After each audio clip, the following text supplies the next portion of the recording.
دنیا میں دو طرح کے لوگ ہیں، کچھ لوگوں کی صبح اللہ تعالیٰ کو خوش کر کے ہوتی ہے اور کچھ لوگوں کی صبح شیطان کو خوش کر کے ہوتی ہے۔ آپ کو کن لوگوں میں سے بننا ہے؟ اللہ کو خوش کرنے والا یا شیطان کو خوش کرنے والا؟ ہے نا؟ تو کل سے فجر کی نماز میں آؤ گے پھر، ہے نا؟ یہ بہت ہی محرومی کی بات ہے کہ ہماری صبح اللہ کو ناراض کر کے ہو اور شیطان کو خوش کر کے ہو۔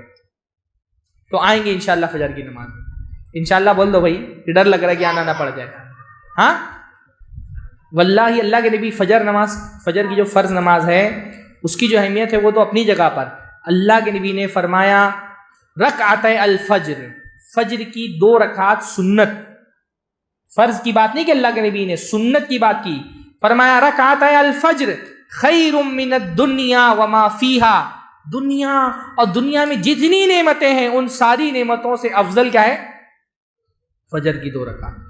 کسی دن اگر ہماری فجر کی 2 رکعت سنت چھوٹ جائے نا، ہم کو افسوس کرنا چاہیے کہ آج ہماری فجر کی 2 رکعت سنت چھوٹ گئی، ہم فرض چھوڑ کر کے سوئے بیٹھے، کوئی فرق ہی نہیں پڑ رہا ہے۔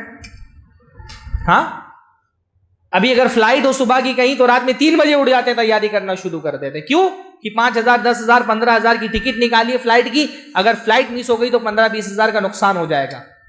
اور یہ جو فجر چھوڑ رہے ہوئے کتنا بڑا نقصان ہے، یہ کتنا بڑا نقصان ہے۔ حدیث میں آتا ہے اللہ کے نبی صلی اللہ علیہ وسلم کو جہنم دکھائی گئی، تو اللہ کے نبی صلی اللہ علیہ وسلم نے دیکھا ایک بندہ لیٹا ہوا ہے، جیسے فجر چھوڑ کر کے ہم لیٹے رہتے ہیں نا، ایک بندہ ایسے ہی لیٹا ہوا ہے، بغل میں اس کے ایک بھاری پتھر رکھا ہوا ہے اور اس پتھر کے پاس ایک فرشتہ کھڑا ہے۔ صحیح روایت اللہ کے نبی، فرشتہ کھڑا ہے، فرشتہ کیا کرتا ہے؟ وہ پتھر اٹھاتا ہے اور اس بندے کے جو لیٹا ہوا ہے اس کے سر پہ پٹخ دیتا ہے۔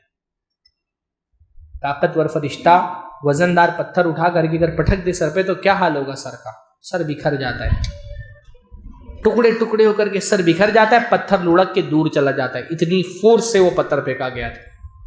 فرشتہ جاتا ہے وہ پتھر اٹھانے کے لیے، جب تک کہ فرشتہ پتھر اٹھا کے لاتا ہے یہ سر اس کا دوبارہ جڑ جاتا ہے، پھر فرشتہ وہ پتھر اٹھا کر کے سر پہ پٹکتا ہے، پھر پتھر لڑک کے دور چلا جاتا ہے، اس کا سر بکھر جاتا ہے، پھر فرشتہ اٹھاتا ہے، پتھر اٹھانے کے لیے جاتا ہے، تب تک یہ سر دوبارہ جڑ چکا ہوتا ہے۔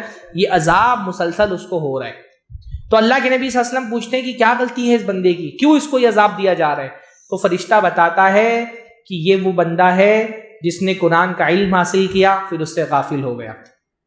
غافل ہو گیا یعنی اس پر عمل نہیں کیا، قرآن بھولا نہیں، قرآن یاد کر کے بھولنے کی کوئی بھی وعید موجود نہیں ہے احادیث میں۔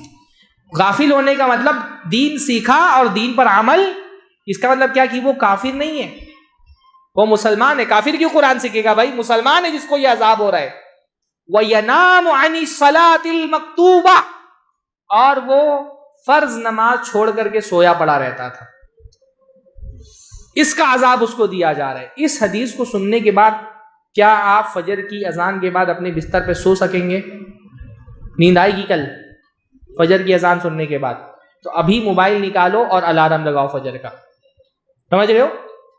ہر وہ کام کرو جو فجر کی نماز میں پڑھنے کے لیے، فجر کی نماز پڑھنے کے لیے ضروری ہے۔ اگر اس لیے فجر میں نہیں اٹھ پاتے ہو کیونکہ رات میں دیر سے سوتے ہو، جلدی سو۔ الارم نہیں لگاتے ہو اس لیے نہیں اٹھ پاتے ہو، الارم لگاؤ۔ اپنے دوست کو جو فجر کی نماز پڑھنے کے لیے آتا ہے اس کو بتاؤ کہ بھائی میں نہ اٹھ سکوں تو میرے گھر پہ آگے دروازہ کھٹکھٹا کے مجھے اٹھا کر کے لے کے جاؤ۔ ٹیم بناؤ علاقے میں، فجر پڑھنے والوں کی ذمہ داری تو بھائی اپنے گھر سے باہر نکلو، 4 گھر یہ راستے میں پڑھتے، ان کا دروازہ کھٹکھٹا کر کے آؤ، ان کو بھی ساتھ میں لے کر کے آؤ۔